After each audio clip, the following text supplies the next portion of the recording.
Olá, querido aluno. Esse é o nosso sétimo módulo da disciplina de Física, a componente mecânica, e nele nós vamos tratar a respeito de energia. É uma continuação daquilo que nós começamos a fazer no módulo 6, onde nós discutimos a ideia de energia e aplicamos, a sua associação, a sua relação com o trabalho realizado por uma força. Então, antes de nós começarmos, eu quero revisar com você, aquilo que nós discutimos, ou um pouco daquilo que nós discutimos a respeito dessa grandeza física tão importante. Então, a energia é uma grandeza física associada à capacidade de um sistema de realizar trabalho. E do ponto de vista físico, a gente pode entender o trabalho como a atuação de uma força associada a um deslocamento, e que envolve aí a utilização de energia nesse processo. Então, quando eu vou movimentar um objeto de lugar, eu faço essa movimentação através da aplicação de uma força. Eu percebo a atuação dessa força, pela produção de um deslocamento e envolve em mim um gasto de energia para conseguir praticar essa ação. Então, o trabalho seria atuar a força ao longo do deslocamento e a associação desse trabalho está conectada, intimamente aí com a ideia de energia. Eu preciso consumir energia para que eu seja capaz de realizar essa atividade. Então, na nossa figura, ilustrando aí o contexto da energia, a atuação de uma força num objeto leva ele, a se movimentar ao longo de uma distância, e isso é efetivamente realizar trabalho do ponto de vista físico e está associado com energia, que seria a capacidade de realizar esse trabalho.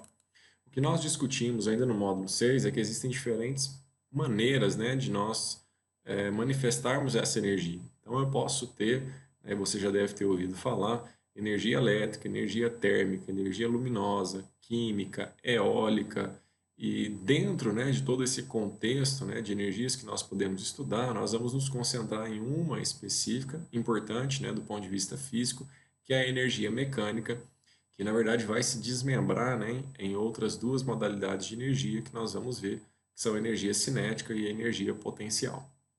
Então, ao longo, desse módulo, que nós vamos discutir de que maneira tratar, a energia como uma grandeza utilizada para descrever os sistemas físicos que envolvem movimento e a maneira como nós calculamos, essa grandeza. Então, a primeira energia que nós vamos estudar é a chamada energia cinética. Ela tem a ver com o movimento de um sistema, ela é a energia associada ao movimento, de um sistema físico qualquer, e por estar associada com o movimento, a grandeza física, que vai representar essa energia para a gente é a velocidade. Então, toda vez que eu tiver um objeto que apresenta velocidade, esse objeto apresenta energia na forma cinética, ou na forma de energia cinética. E essa energia cinética ela é calculada, através de uma equação que é essa apresentada. A energia cinética vai ser representada para nós por esse E de energia e o C de cinética, e ela equivale ao produto da massa pela velocidade ao quadrado dividido por 2. Então, a energia cinética de um sistema depende da massa desse sistema e da velocidade dele. Além, da energia cinética, nós vamos ver outras modalidades de energia que são energia potencial, na sua forma gravitacional e elástica, mas antes de nós falarmos dela, eu quero fazer um exercício prático com você. Então, eu trouxe aqui uma situação onde a gente tem um motociclista que desloca-se a 72 km por hora em uma via retilínea. Em um dado momento, a velocidade é alterada para 108 km por hora, sendo a massa do conjunto moto mais motociclista, 350 kg, determine a variação da energia cinética sofrida pelo motociclista. Então, a ideia dessa questão é a gente calcular qual é a energia cinética antes, qual é a energia cinética depois e ver o quanto ela aumentou. Então, no primeiro caso, a velocidade dele é 72 km por hora, que na verdade, em unidades do Sistema Internacional são 20 metros por segundo, e no segundo caso são 108 km por hora, que corresponde a 30 metros por segundo de velocidade. Então, para a primeira situação, a energia cinética que eu estou chamando de inicial, então a SI, é a massa vezes a velocidade ao quadrado dividido por 2. Portanto, 350 vezes 20 ao quadrado dividido por 2, que dá um total de 70.000 joules de energia que ele tinha no início do movimento. No final do movimento, né, a energia cinética final vai ser a massa vezes a velocidade final ao quadrado dividido por 2. Então, 350 vezes 30 elevado ao quadrado dividido por 2 dá 157.500. Ou seja, teve um incremento aqui, né, e essa diferença é de 87.500 joules. Então, vamos perceber aí, né, o que aconteceu. Para que a velocidade, né, desse objeto aumente de 72 para 108 km por hora, é necessário que ele acelere, né, a motocicleta. O acelerar a motocicleta significa fazer o motor consumir mais combustível e produzir mais energia, que vai ser convertida, né, revertida então em mais velocidade. O que vai acontecer aí nesse caso, então, para que haja esse ganho de velocidade, é que o motor vai fazer mais força, né, no sistema de transmissão ali de movimento para as rodas, de tal forma que ao longo de um certo intervalo, né, ao longo de uma distância, essa força atuando vai produzir um incremento nessa velocidade. Ou seja, o trabalho realizado pelo motor vai ser associado, então, a essa energia cinética que um sistema apresenta. Bom, a conexão entre energia, né, e trabalho, ela se dá também, né, de forma bem objetiva através de um teorema que nós chamamos de teorema do trabalho e energia cinética. E o que nós vimos, né, na questão que foi abordada é que o trabalho realizado pelo motor da motocicleta se reverteu, né, ou foi visto posteriormente como um aumento na velocidade do motociclista. Então, existe uma conexão entre o trabalho que foi realizado e a mudança na velocidade. Ou seja, eu posso fazer uma conexão entre o trabalho realizado e o ganho, né, ou a perda de energia cinética. E isso se dá através de um teorema chamado Teorema do Trabalho e Energia Cinética, que diz que o trabalho ele é exatamente igual à variação da energia cinética, ou seja, energia cinética final menos energia cinética inicial, que nesse caso, né, pode ser escrito como massa velocidade final ao quadrado dividido por 2, menos a massa vezes a velocidade inicial ao quadrado dividido por 2. Para o caso, né, da questão que nós havíamos resolvido antes, a energia cinética inicial era 70.000 joules, a energia cinética final 157.500 joules, portanto uma variação na energia cinética de 87.500 joules, o que significa dizer um trabalho também de 87.500 joules. Okay? Bom, é fácil fazer essa conexão, então, né, de energia com o trabalho, quando a gente fala de energia cinética, porque a gente percebe, né, o trabalho de fato sendo revertido, né, ou convertido aí, nessa modalidade de energia através do ganho ou da perda de velocidade.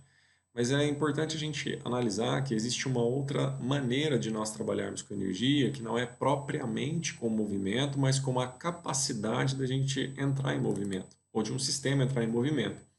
Então, quando a gente fala em energia potencial, estou dizendo uma energia que está associada à capacidade de um sistema entrar em movimento. E aí nós vamos estudar duas modalidades, a primeira delas é a energia potencial gravitacional, que é uma situação bastante simples, né, do nosso cotidiano. Quando você coloca um objeto a uma certa altura em relação ao chão, quando você solta esse objeto, o que você percebe é que ele cai. Então, quando você ainda segura esse objeto, existe uma energia nesse objeto que está armazenada, por isso nós dizemos energia potencial, que pode ser transformada em movimento e que se torna energia cinética a partir do momento que você solta esse objeto. Então, quando eu solto esse objeto, essa energia que estava armazenada começa a se transformar em energia de movimento. E aí eu consigo perceber, então, o trabalho, né, associado com essa variação de energia cinética, mas existia então uma energia anterior que foi convertida na energia cinética. Essa energia é a energia potencial, que nesse caso é chamada gravitacional, porque ela depende de uma altura em relação a um referencial, por causa da aceleração gravitacional atuante naquele local. Uma forma de nós calcularmos, né, essa energia potencial gravitacional, ela é a massa do objeto vezes a aceleração gravitacional vezes a altura. Observa que se você calcular, né, a massa vezes a gravidade, isso é o valor da força-peso. E H é exatamente o deslocamento que esse objeto vai ter da posição inicial até o chão, né? Até o referencial que nós estamos estabelecendo. E força vezes deslocamento nos dá a definição de trabalho. Então, a energia potencial ela também está associada com o trabalho, porque ela equivale, né, nesse caso, ao produto de uma força por um deslocamento. Então, ela não é exatamente o trabalho, porque a gente já viu que o trabalho está associado com uma variação de energia, né, um ganho ou uma perda, mas ela está correlacionada com esse trabalho. Okay? Então, a energia potencial gravitacional é o produto da massa pela gravidade, pela altura. Mas não é a energia potencial gravitacional a única forma de nós armazenarmos energia, né? Que pode se transformar em movimento. Eu posso, deformando uma mola, também armazenar energia, que posteriormente será transformada em movimento. Então, quando eu comprimo uma mola, ou quando eu distendo uma mola, eu estou armazenando energia, que depois, quando liberado, pode transformar, né, um sistema físico associado a essa mola em movimento. Então, eu poderia colocar um objeto de massa m preso nessa mola, deformo a mola e a partir do momento que eu solto, a mola impulsiona esse objeto para frente. Então, eu armazenei energia na mola e a partir do momento que o sistema foi liberado, essa energia foi convertida em energia cinética. Como é que nós calculamos a energia potencial elástica? Ela é o produto da constante elástica pela deformação ao quadrado dividido por 2. Constante elástica é uma característica da mola, né? Um número, um valor que vai representar se a mola é um sistema flexível, ou seja, fácil de ser deformado, ou se é uma mola mais rígida, né? Uma mola que você precisa de uma força maior para conseguir alterar a sua configuração inicial. A deformação tem a ver com o quanto eu aumentei ou diminuí no tamanho dessa mola. Então, para calcular a energia potencial elástica, eu preciso basicamente dessas duas variáveis que se relacionam através dessa equação. K, x elevado ao quadrado, dividido por 2. Então, eu trouxe aqui uma aplicação prática, né, de cada um desses modelos, né, de energia potencial para nós estudarmos juntos. O primeiro deles, energia potencial gravitacional. Um corpo de massa 6 kg está posicionado a uma altura de 30 metros. Calcule a energia potencial gravitacional desse corpo. Então, a energia potencial dele nesse ponto, né, vai ser a sua massa vezes a gravidade vezes a altura que ele tem em relação ao chão. A massa dele é 6, a aceleração gravitacional nós sabemos que é 10 e a altura 30 metros. Então, a energia potencial gravitacional total é de 1.800 joules. Essa energia que está armazenada e que pode se transformar em movimento a partir do momento que esse objeto for liberado para se movimentar. Um segundo caso que a gente trouxe aqui é agora envolvendo energia potencial elástica, e o contexto diz que uma mola elástica ideal, submetida à ação de uma força de intensidade de 10 newtons, está deformada de 2 centímetros. A energia elástica armazenada na mola é D. Então, antes da gente calcular a energia potencial elástica, eu preciso determinar qual é a constante elástica dessa mola. E para isso a gente usa a lei de Hooke, que diz que a força por uma mola é a constante elástica vezes a deformação. Nesse caso, a gente aplica uma força de 10 newtons e produz uma deformação de 2 centímetros, ou seja, 0,02 metros. O que significa dizer, então, que essa constante elástica é de 500 newtons por metro. Ou seja, eu preciso fazer uma força de 500 newtons para que essa mola seja deformada de 1 metro. Então, agora que a gente conhece o valor da constante elástica, a gente consegue determinar qual é a energia potencial elástica associada. É só a gente multiplicar a constante pela deformação ao quadrado dividido por 2, ou seja, 500 vezes 0,02 ao quadrado dividido por 2, que dá um total de 0,1 joule de energia armazenada na mola e disponível para se tornar movimento a partir do momento que ela for abandonada. Bom, para a gente finalizar, né, eu vou condensar isso que a gente apresentou como energia na forma de uma única energia para o contexto que nós vamos estudar, que é a energia mecânica. Então, a energia mecânica é a soma de todas as energias do sistema, que no nosso caso aqui, né, do ponto de vista físico, serão a energia cinética e a energia potencial, tanto gravitacional quanto elástica, para um sistema físico qualquer que esteja sendo estudado. Então, de forma bem geral, a energia mecânica vai ser energia cinética, mais energia potencial gravitacional, mais energia potencial elástica. Vai ter sistemas onde você não vai ter mola, então se não tem mola, não tem energia potencial elástica. Vai ter exercícios onde não há uma altura em relação a um referencial, então não existe energia potencial gravitacional. Então, de maneira geral, a gente escreve energia mecânica como a soma de todas essas energias, mas pode ser que uma ou outra não apareça em uma situação específica que está sendo estudada. Mas, de maneira geral, a gente vai escrever como a soma dessas três energias. E a ideia interessante da gente tratar o sistema através da energia mecânica é pensar que existem sistemas que são conservativos, ou seja, sistemas onde essa energia mecânica ela vai permanecer com o mesmo valor, ou seja, ela não vai aumentar e também não vai diminuir. O que pode acontecer é uma mudança na manifestação da energia, que antes era potencial, depois se torna cinética, ou que era cinética e depois se torna potencial. A forma da gente ilustrar isso é através desse desenho que eu coloquei para você, que representa um skatista, né, andando em uma pista. Então, quando ele está no ponto mais alto, ele ainda não tem movimento, ele vai movimentar, vai começar a se movimentar para brincar aí com seu skate ao longo dessa pista. Mas ele tem uma altura em relação ao ponto mais baixo dessa pista. Portanto, tem uma energia potencial, nesse caso gravitacional, armazenada nele, né, que ele armazenou no momento em que ele subiu através de uma escada, de um elevador, de uma rampa até esse ponto mais alto.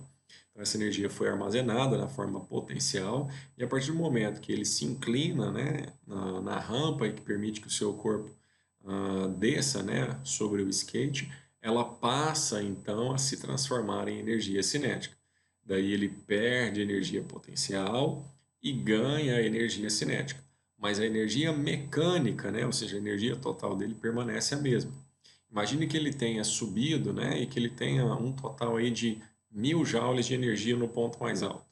Então, quando ele chegar na metade, né, da rampa, ele vai ter reduzido aí pela metade a sua energia potencial gravitacional.